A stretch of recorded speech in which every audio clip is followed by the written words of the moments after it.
We arrived at around midnight, so it was very, very dark. Ready to go? Let's go. Even in Utah, on a cold night, that stench, it still hits you, it still burns your throat, it still irritates your eyes, and you can start to hear the clanging, you hear squealing. It makes you feel tense and nervous, but at some point, start filming. You just see just rows and rows and rows and rows and rows of pigs who are confined in cages. They just thrash and thrash, and you can just tell that they're in pain and agony. What struck me was just that it was seeing them eating their own feces and drinking their own urine. It was just this really awful sight. It's this massive facility, I think 27 square miles. You go on Google Maps and you're like, what is this? This looks like something out of a sci-fi movie. You know, it's all these like little brown squares with little silver rectangles, 80 of them. Each one of those is like its own factory farm. An entire death camp for pigs.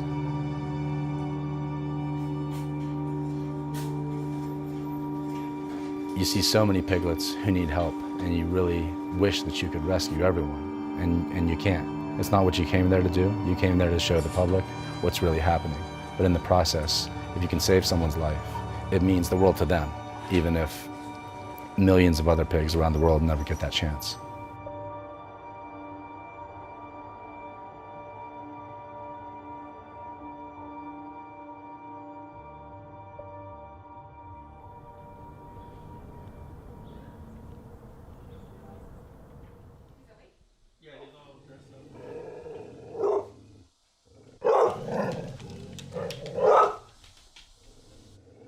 I've received 6 felony charges now, 6 felonies for taking animals to the vet, and that's a horrible feeling. We'll be leaving here and going to the state of Utah to face these charges. We know that the reason that we're being prosecuted is not really for rescuing sick animals. The reason is because we exposed animal cruelty, and that shows the power of the legal system and what it can do to repress justice movements in general. It's important to have this kind of conversation, and in a courtroom is a great place to have it. 2927, service to Salt Lake City, we're boarding at this time also. To look at the facts, to look at the evidence, to really drive the issue and say, hey, let's see if, rescuing a couple sick pigs or a few turkeys is the kind of thing that can land you in prison for years.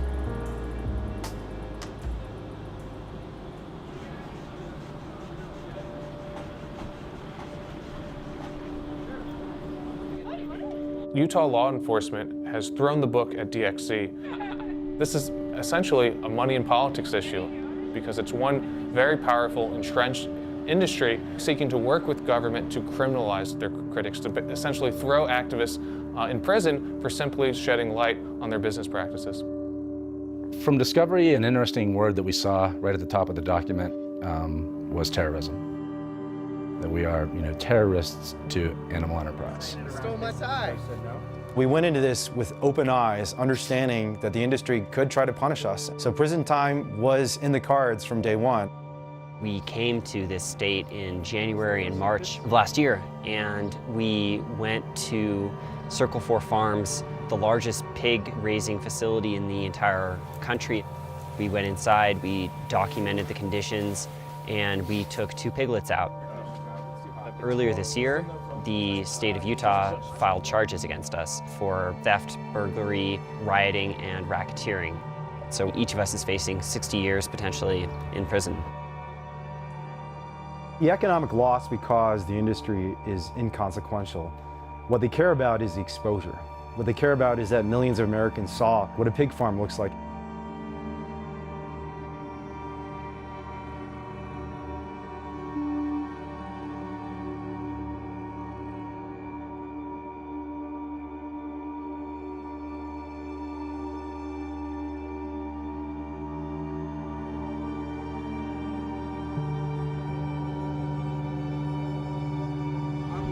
I need to talk to the sheriff. Okay, sounds good. I'll do that live stream right now. Right now. Yep.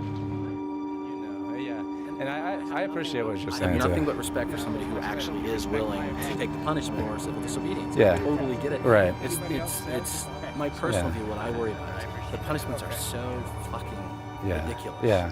Right? I mean, spending a year in jail in this case is a fucking injustice. It's ridiculous. Utah Attorney General Sean Reyes has worked closely with the FBI and the Sheriff's Office to prosecute these individuals. Before becoming Attorney General, he was an attorney at a law firm that specializes in representing the animal agriculture industry. As he campaigned for that elected office, his primary political vehicle, the Republican Attorneys General Association, is supported financially by a number of animal agriculture donors, including Smithfield Farms.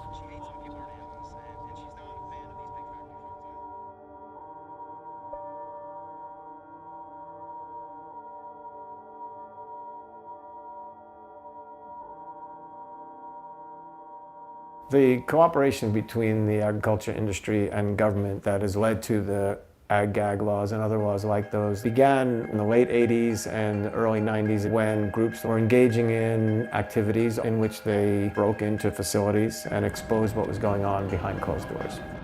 The ag-gag laws criminalize activists going to animal facilities and videotaping and recording. The Animal Enterprise Protection Act, passed in 1992, creates special criminal penalties for property crimes involving animal agriculture. After September 11th, there was a wider push to categorize those type of activists as terrorists. The Animal Enterprise Protection Act was amended by Congress to expand into the Animal Enterprise Terrorism Act, and it significantly increased the penalties for actions around animal agriculture. Fortunately, DXE activists were not prosecuted by the AETA. And in Utah, a federal judge found the ag-gag law to be unconstitutional.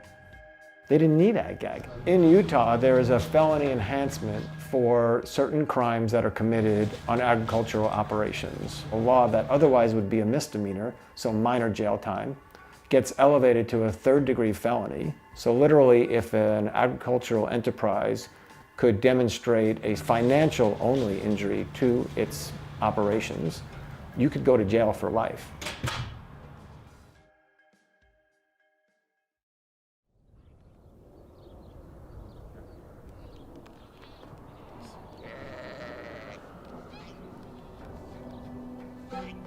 Last August, I believe it was just a morning like any other morning, and I was just getting up, and there were like 10 cars, SUV type vehicles, all black and darkened windows, and so they were out here. Oh my God, they had a search warrant. There was like 10 of them. They had the bulletproof vests and the guns. So I came outside, and they just, came up to me and said, we have a search warrant for a couple of pigs named Lucy and Ethel, and we want to get DNA from them. Evidently, these two pigs were taken from a large pig farm in southern Utah in an open rescue. Literally, they went through every pen, every part of my house, every room, every possible area on the farm. They threatened to put me and my husband in jail. They said, we're going to come back with a warrant for your arrest. That's where this is going if you don't, tell us anything. And they went to 3 of my volunteers' houses later in the afternoon and questioned them. And they kept saying they weren't going to send them back to slaughter. They weren't going to send them back to slaughter. Doesn't matter, But they weren't here, so,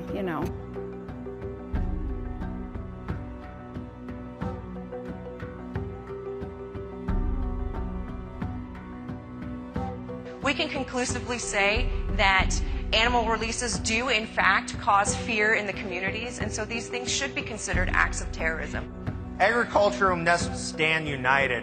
This is a systematic system of terrorism. We need to stand united and not let them pick us off one by one, segment by segment. The animal agriculture industry has hidden behind essentially dark money groups that don't disclose their donors. One group called the American Legislative Exchange Council exists for this very purpose. The industry went to ALEC, as they're known, to ghostwrite some of the first ag-gag laws. These laws criminalize the simple act of taking a photograph and publishing it in a newspaper. And they have actually effectively chilled most animal rights organizations from doing investigations in ag-gag states. In one case in Idaho, an animal rights activist who went into a dairy farm and exposed really heinous abuse. A lobbyist for the dairy industry wrote the entire ag-gag law, submitted it to a legislator.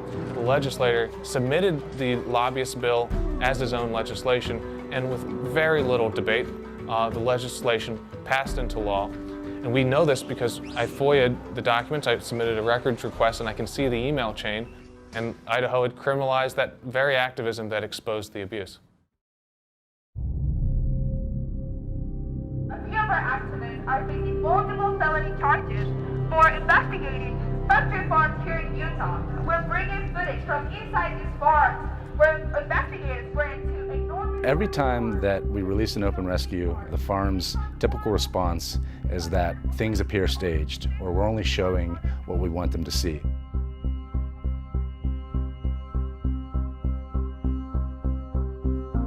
What's new with DXC's approach is that they're using a virtual reality environment to show that they were not doctoring the videos, that they were not editing them in some deceptive way. Members of the public could use the VR technology to really see for themselves the kind of conditions at these facilities. They can turn around 360 degrees and look at whatever they want in that farm.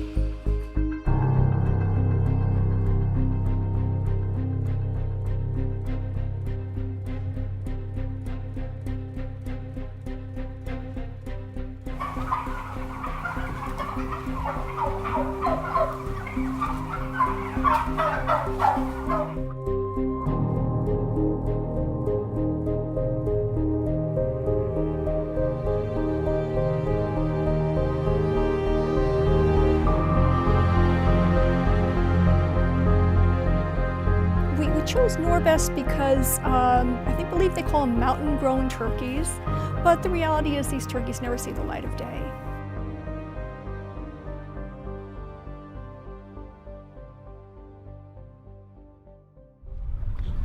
I got involved with animal rights when I turned 50. I thought, my goodness, I really have not done much of anything for anyone in an entire half century, and that's pretty sad. I said from here on in I want to make a difference, and I'm willing to make some sacrifices to hopefully make the world a better place. Hey folks, it's Wayne here. We're here at one of the largest turkey farms in the nation. You can see behind me these huge industrial sheds. And this is the farm that is now an Amazon Whole Foods supplier bought out by Pittman. But as you can see, I don't know if you can hear the birds, but we can hear the birds. You can hear them chirping in the background because there are thousands and thousands of birds in each of these sheds. The birds are crammed in there in these industrial sheds after their faces are burned off, seared off with a laser. Their toes are burned off as well. But perhaps what was most disturbing in the barns that we saw was the endemic disease that was everywhere. We saw birds collapse on the ground, coughing, blood up, frankly just rotting to death. We found records inside the facility suggesting a disease called parahepatitis was in the barns. And we got a sheriff, so you guys can see real quick. Last time we came in after a court date and visited this place, some of the farmers, I assume, kept driving by our cars and our live stream, and then when we went to leave, one of them was in like a white pickup truck. I just kind of slowed down and pulled over as far as I could, and then they swerved at the last second.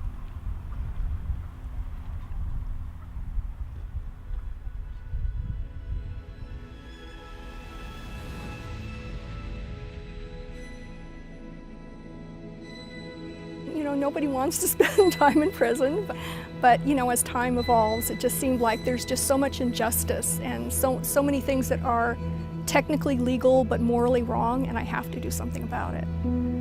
The charges are burglary and theft.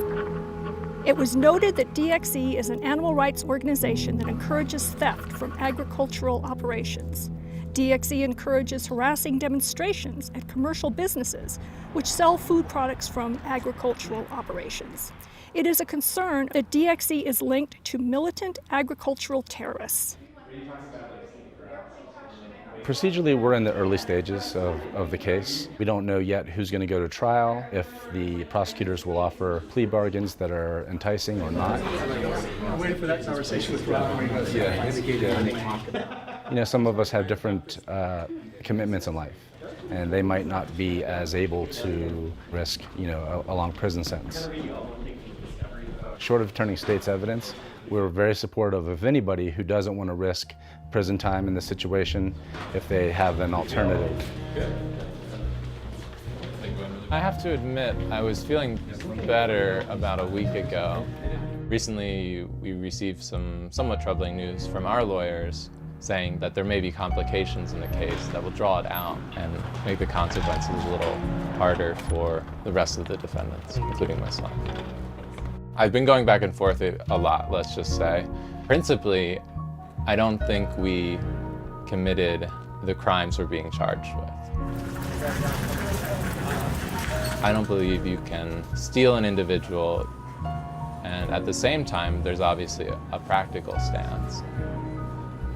Do you plea out for a known consequence, or do you roll the dice and pray that you win? It's hard to say. I said conchas. There were conchas also, but yeah, we didn't get that. I have never regretted my actions. I regret the toll it's taken on my husband. It's not been easy for him, and I feel badly about that. I don't know how I can follow what I feel is my calling and not in some way hurt him and affect his life, and that has definitely been difficult for me. Honestly. Accuracy. I'm not. Yeah, this is a mistake. You've just got to assess, am I okay with going to jail for months or years or decades? And I think about my mom and my dad, and I wonder if I go to jail, will I see them on the outside again? I think about my wife, and I wonder how she'll do if I'm in jail, and how I'll do without her. I don't feel like a bad guy. I don't feel like I have anything to be ashamed of. Rather, I feel like I have something to be proud of. I think this is something that people are going to be talking about in the future. We all have to eat, and so the agriculture industry is everywhere. And in every state, there are agricultural interests, and they are strong. And so the industry is effectively shutting down any kind of discussion about what goes on in these facilities. Undercover investigations at agricultural operations are not going to stop. The first reason is that the ag-gag laws are being invalidated, and it's being demonstrated that you cannot target individuals who are engaging in what amounts to a political activity. Just as important is that those people who are dedicated to exposing the agriculture industry are many times willing to go to jail, to do whatever they need to do to change the way animals are treated in America. I'm confident that if I go to prison, there are going to be 100 people to step up and take on exactly the same role that I've been taking over the past 5 years. There are people all over the world who are exactly like me.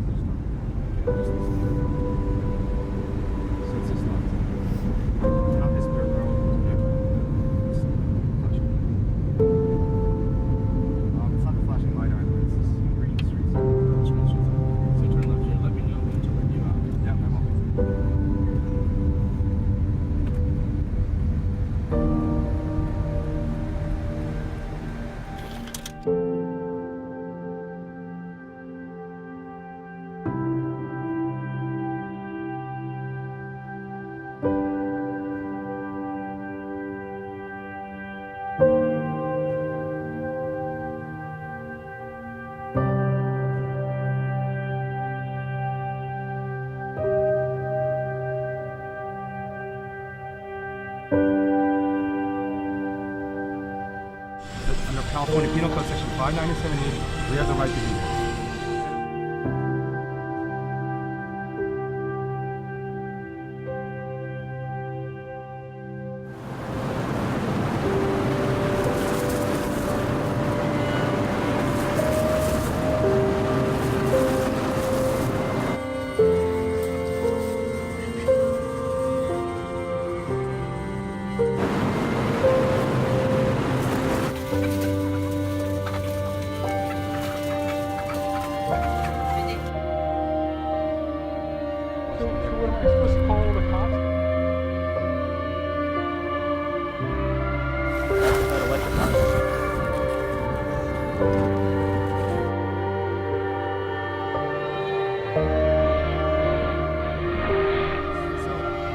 manure piles underneath the farms.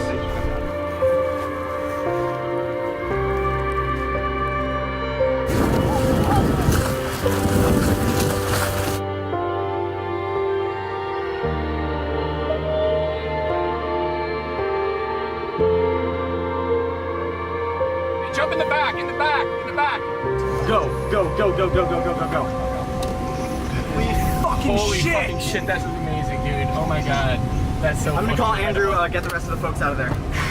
Hello? Wow, that was fucking incredible. Oh my god.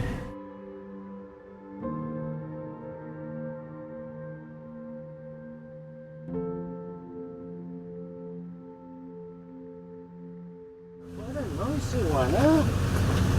All right, see? Okay, sweetie.